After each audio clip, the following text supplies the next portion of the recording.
channel today, and we are doing a brand new Sims video. And so today I'm going to be attempting to build a house in The Sims 1 because today, if you don't know and you haven't heard, you're living under a rock. Today is the Sims franchise 21st anniversary and the game has lasted this long. And we're here for it. This map is rather interesting, let's be honest here. The music alone, a bop. We love Sims 1 music. But this map alone is it's a something. It's a something. It's at a weird angle, but that's totally okay.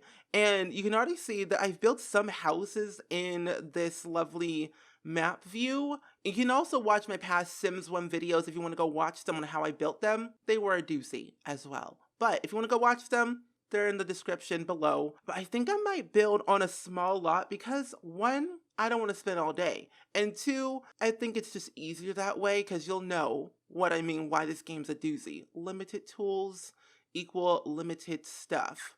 But I'm going to go to this lot over here and hopefully this turns out good. Like, I am not kidding, this game is crazy. We don't have 90-degree angles, we have 45-degree angles. 4 angles, all at 45 degrees, I think. Anyway, but I'm going to start with the box so that's easier. I'm going to start with little bump outs on the front part of the house as well. And maybe a little bit of bump out on the side. That looks kind of nice. I kind of like that. So I started playing this game back in the year 2000 just because my parents, mostly my dad, found it. And, he started playing it himself. And so I started playing with him. But the first experience I started playing this game, like the first thing I ever did was, start a family. Didn't know what I was doing because at the time I was 4 years old. So I was an infant, basically, with no knowledge of this game. And I thought to myself, oh, I'm going to, make this cool family and whatnot and do some great things and see what the outcome will be like. Little did I know, this game was notorious of killing my Sims at random, and I was not here for it at all. And so when I made my first family, I basically had, I had this idea thinking to myself, oh, this will be a lot of fun. I'm excited to see how it'll turn out. A couple Sim days later, my Sims had no job, by the way. They just kind of painted a lot and just did their stuff and went about their day. That's all they kind of basically did. Can I rotate this? Oh, I can. Okay, good. I was kind of confused there. I'm like, hello? Oh, did all my custom content go away? Oh, no. The first day I start playing this game, my Sims died. And you know what it was by? Fire. My Sims died by a fire. And I was not here for it. I was rather upset. I was scared. Didn't know what was going on. And then I stopped playing the game for it after, a couple of days or months, actually. Mainly months. When I stopped playing it, I was like, I'm bored. What am I going to do? And so I got back into The Sims, I think after like a month later, because I was like, I'm over it, I'm done. Okay, let's go forth into our endeavors. Honestly, best decision of my life. Again, little did I know, the same scenario happened. All my Sims died, but this one's different. My Sims had a baby, and this is where you all will probably laugh at me because I didn't know different. I didn't think it was, interesting at all. I didn't know how to make a baby in The Sims, and all I knew, literally for a good solid 5 years, yeah, until the age of 9, little did I know, I thought to have a baby in The Sims, you just kiss a lot. Like, all you do, you just kiss a lot, and then you have a baby, and that was it. Because if you don't know, The Sims 1, there are 2 ways. Through the bed, woohoo, of course, and then also by kissing a lot. So my understanding was like, oh, if you kiss a lot, you just have a baby. Because you kiss a lot and then your Sims get like a notification saying, do you want to have a baby? Like, I'm literally not kidding. But that was my Sims 1 experience. And honestly, the best experience, because if I didn't know how to make a baby in The Sims, I probably wouldn't be playing The Sims again. Because I would think, oh, in The Sims 2, you just kiss a lot and then all of a sudden you have a baby. Nope. No. Not at all. But the cutscenes, though, whole other thing in The Sims 2. But today's all about The Sims 1. But I think I'm gonna make this house. I don't know how I'm gonna make this house, to be honest, because I know I want to make this part the kitchen, and then this part the living room. Yeah, I want to make this part the living room. This is gonna be a bathroom. I'm gonna see if I can make this part an office right here. Yeah, kitchen. No. Well. No, yeah. Kitchen, living room, bathroom, maybe an office that can squeeze in the stuff, because these things are ginormous. I'm not kidding. The game objects are literally ginormous, and it's kind of funny. So I put an office here, kitchen, living room here, and maybe a dining room if I can fit it in. Here's the other thing about this game that is a lot. There's custom content, which is great in The Sims 1. I did a video on it if you want to go watch it. But the one thing about this game is that if you want to copy and pasta something like a wallpaper or a flooring, you physically have to go back to find it. And it's a lot to navigate build mode, might I add, and it's a lot. Where's my wallpaper? Do I just change the whole entire wallpaper of the house to go with a different one? That might be the case. How does it look? How does it look? You know, it doesn't look that bad. I might need to change the roof color. Oh, I know. Yeah, if I change it, it looks... Oh, yeah, it looks a lot better. Wait, there was more options? If I knew this roof texture existed, my life would be so much simpler. Oh my goodness. Well, the green does has a good touch too. I don't know which one looks better. This one, that one, or this one. I just might go with this one. It has a unique style to it. I do need to put windows in the front though, because it's very lackluster and bland. But I think I might cover it with trees, the best of my ability. Oh my goodness, jeez Louise. Ooh, hedges work. Hedges make it better. But didn't we have smaller ones though? But I feel like that's too much now. No, now I hate it. You know, I keep on forgetting the stuff that's in this game because I don't play it that often, and I don't build in this game that very often either, so I'm like, ooh, what's going on? There's so many things, and I'm like, wow. So let's see, I might use this couch. I do want to have a TV, so I might move this over one, so I can fit like my fireplace. No, but if I move it over, and then move this, delete this, I should be fine, but I don't want to do that. But let me put in a fireplace. Oh, this one's my favorite fireplace to use in The Sims 1. When I was growing up, I always used this fireplace because it looked very nice and realistic. So I'm going to use that one. Is that centered? Yeah, it is. It is centered. Like when you're at an angle, you can't really tell if it's like centered or like a line, right? Because it's at an angle. So it's kind of hard. But for the living room, I don't really know what else I could put in here. I guess I can put in more electronics. Like maybe the casino slot machine. Oh, I know, I could put in the arcade machine. I can't put it under the stairs because it's too big. So what else can I put under here? No. What is this? Go-Go Cage? No. But I think that with The Sims 1, the only games I kind of really truly like played a lot was like Superstar, and I think also Unleashed and Making Magic. Like Making Magic, I'm not kidding, Making Magic was my jam. I didn't get to play through it all like I would like to, because, you know, mental breakdown and stuff of losing my child in this game. But when I tell you, I played Making Magic through to the fullest extent I could. And it was a dream because I got to be able to kind of become a magical being, go to the different parts of town and different parts of the map and rediscover new things that I didn't get to discover like when I was younger. Like I basically relived my childhood at an older age in my life to learn more about why I played The Sims, why I continue to play it, and why I kind of just learn new things as I go. Like, I forget sometimes that there are some things in this game that I still haven't, you know, discovered. Like, certain interactions, certain objects. Because, again, like I said, I don't play this game a lot just because I don't want to go through a traumatic stage again. I mean, now that I'm older and wiser, I've learned the ways of rolling with the punches and dealing with it.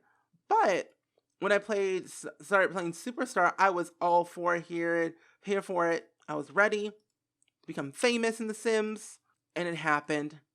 But when I tell you, it was work. Like literally, it was a lot of work trying to get to at least 2 stars in the game. I had to interact with, you know, different celebrities if they would talk to me, talk to my fans, do a lot of like practicing gigs at the local areas, the studios, local studios in the game. And I just had a lot of time practicing, talking into the mirror And I think if you have to work on your charisma skill to become a better like performer. Like you could become a actor, singer, yeah, actor, singer, model. And I think that was all the stuff you could do in Superstar to my knowledge. But I've always kind of gravitated towards the idea of becoming either a singer or an actor, never really a model in the Sims one, because I never really thought it was like, for my Sims, so I just never really just did it. Oh, I want a popcorn machine. I want to put it under here in the stairs. Let my dreams come true, Sims. Let me do what I want. But we have mainly the entire first floor pretty much done, including the backyard. Not much happened back there. But we have our whole house basically done, which is good. But let's go upstairs. I don't know how I'm going to make this house look good in the end. But going back to my story, I love talking. I can talk for days, but I just get so excited every year because I get to talk about my love about The Sims. But when I played The Sims 1, the first time I ever played was Bob and Betty Newbie, who is which is actually in The Sims 2, Bob and Betty Newbie, Brandy Brooks' parents, so can see why. But when I first played the Newbie family, I was like, ooh, I wonder if they can have a child. They did. I named her Brandy. Actually, the first time I played, I had a kid. Did not name it Brandy. I named it like Cassie or Charlista or whatever, or Keyboard Smash. I don't know what I did, but all I know, I had a kid. And strangely enough, I was at the age where I was self-aware of things and I learned new things here and there of The Sims and rolled with the punches. And I was actually having a good time. I lived throughout a long life. My Sims weren't dying. They can't die in this game unless you literally want them to die by fire. But I wanted to be able to kind of see some progression in the life. Oh, this is so cool. A little magic table, but they need a wardrobe so they can change their clothes. But I just think that the game just gets better and better each time that you play it more and more. Because like you don't think that you'll have the best time going back to old games because they're old and sometimes they don't run. Or like newer like software like Windows 10 is like notorious of everything. Like The Sims 2 doesn't work for most people because they have Windows 10. But for me, it works on my computer and I continue to play it. I may have issues here and there, but it works, and so I just play it. Oh, I want a motorcycle. Very random, but I want a motorcycle, so I must have one. But the kid's bedroom is going to be a tragic clown. It's a cursed bedroom. Kids didn't have that much in this game, and it really shows. Cursed bedroom for a tragic clown. Let's just say the tragic clown lives here. This was his room where he slept all of his days, but I also want to kind of know the origin story of the tragic clown. Like, what made the tragic clown the tragic clown? Like, what happened? What else belongs in a bedroom for a child? We have the wardrobe, we have the toy box, we have the bed. Oh, end table. That's what it is. We need an end table for the child, which I think the matching one is right here. All things in this game were very matchy. All one swatch. You could not change the swatch of like a bed or anything. You got what you got. It's like you get what you get and you don't throw a fit. We did not throw a fit in this game because we just didn't know better. But now we know. Ooh, maybe some volleyball. I wish you could put it into the pool. That would be kind of nice to do. Imagine if we had a pool stuff pack in The Sims 4 and we got to be able to do volleyball in the pool. Now that would be very nice. Fireworks would be nice to have too. Massage table. That looks scary. Oh, and a pond. Oh, I'm putting it in the front heart of the house. Oh, you can't stop me. Insta pond. Right here. It looks so good. I like it so much. That is a lot of money. 19,000 simoleons for an aquatic playhouse.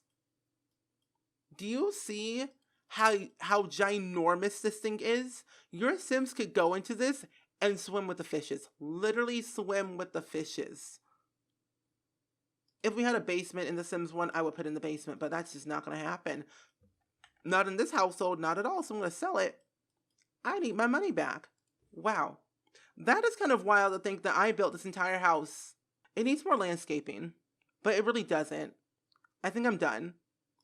I think I'm done with this house, but I'm like, really? Am I really done with homes? No. I think we have a fence that makes it look fancy as well, but I don't think we do. We do. Is this the right one I want to use? Because there's a stone one that I always use for like my fancy homes. Yeah, see now that looks more respectable, much more reasonable. See, you close off your house with the appropriate tools, and all will be right in the world. I wonder what TV was like back in the year 2000. I mean, I literally do not remember what TV was like back then at all. I remember dial-up.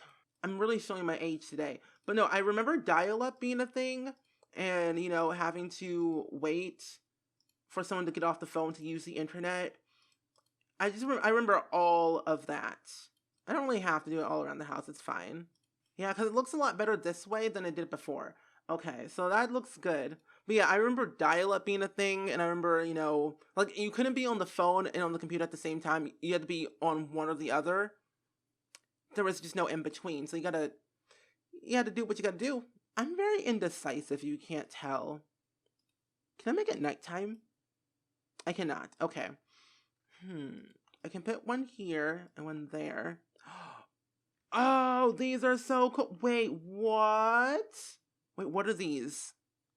Party lights? Oh no, we're not done. We're not done. Oh my goodness, these are party lights. I'm gonna put these in the backyard. Somewhere. Oh my gosh, this is so cool. This is so good. I wonder if I can connect it this way. Oh, this is so cool. I kind of like it in the back like this. Oh, this looks so good. I think I'm basically done. I think I am done building this house in The Sims 1. I did what I could. I did what I could. I made it look interesting somewhat. I think I did okay. But I'm going to go ahead and actually wrap up this video right here. I hope you guys enjoyed it. Let me know down in the comments below, as always, why do you play The Sims? And also, what was the first Sims game you ever played? But that being said, hope you guys enjoyed it. And I will see you guys all in the very next video. Bye!